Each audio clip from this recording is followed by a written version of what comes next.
Quarta-feira, 21 de dezembro. O processo do juízo.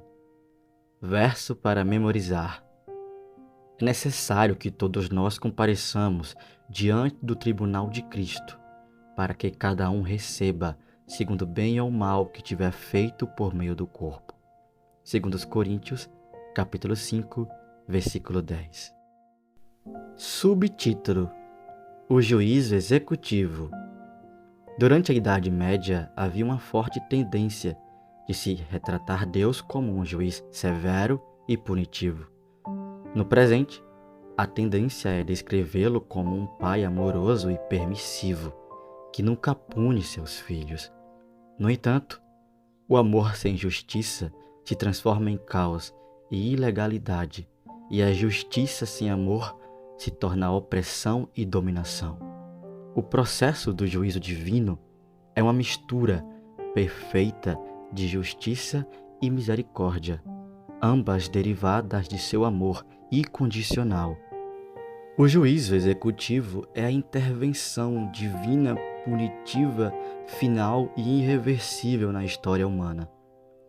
Julgamentos punitivos limitados ocorreram, por exemplo, na expulsão de Satanás e seus anjos rebeldes no céu, na expulsão de Adão e Eva no Jardim do Éden, no dilúvio, na destruição de Sodoma e Gomorra, na morte dos primogênitos no Egito e na morte de Ananias e Safira.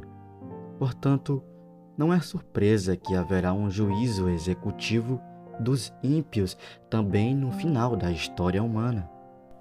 Pergunta 4. Leia 2 Pedro, capítulo 2, versículo 4 ao 6 e 2 Pedro, capítulo 3, versículo 10 ao 13. Como esses textos nos ajudam a entender a natureza do juízo executivo? Como sugerem a ideia da conclusão do juízo em oposição à sua continuidade para sempre? O que seria uma perversão da justiça e não uma expressão dela? A bondade e longa tolerância de Deus, sua paciência e misericórdia exercidas para com seus súditos, não o impediram de punir o pecador que se recusou a ser obediente a seus requisitos. O ser humano, um criminoso contra a santa lei de Deus, perdoado apenas por meio do grande sacrifício que ele fez ao dar seu filho para morrer pelos culpados, porque sua lei era imutável, não dará ordens a Deus. Deus fez tudo o que poderia ter feito para salvar a humanidade da perdição eterna, mesmo com grande custo para si mesmo. Os perdidos fizeram escolhas que os levarão a esse final infeliz. A ideia de que o juízo sobre os perdidos, mesmo a aniquilação destes, em oposição ao tormento eterno, vai contra o caráter de um Deus amoroso. É o amor de Deus, e o amor de Deus somente, que também exige justiça. O que a própria cruz nos ensina sobre o que Deus estava disposto a fazer para salvar? Comentários da lição: o juízo executivo. Certa vez, um dos meus amigos disse que Deus salvará a todos porque Ele é amor.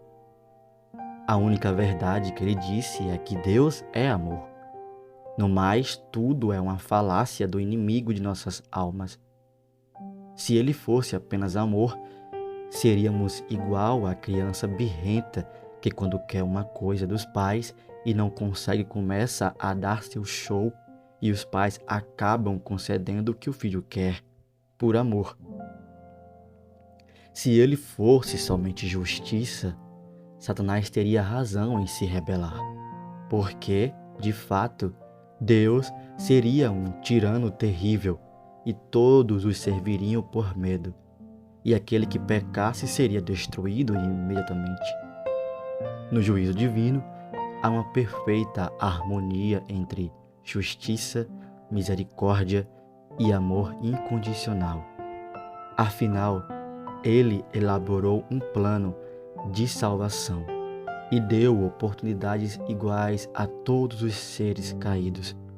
inclusive aos demônios. Podemos ver o juízo executivo na queda de Satanás e seus anjos, no dilúvio, na destruição de Sodoma e Gomorra, quando Israel era escravizado. A deste juízo é justiça e amor. Pecado e pecadores serão aniquilados para sempre, mas ninguém se perderá sem antes ter tido uma real oportunidade de se converter ao Criador.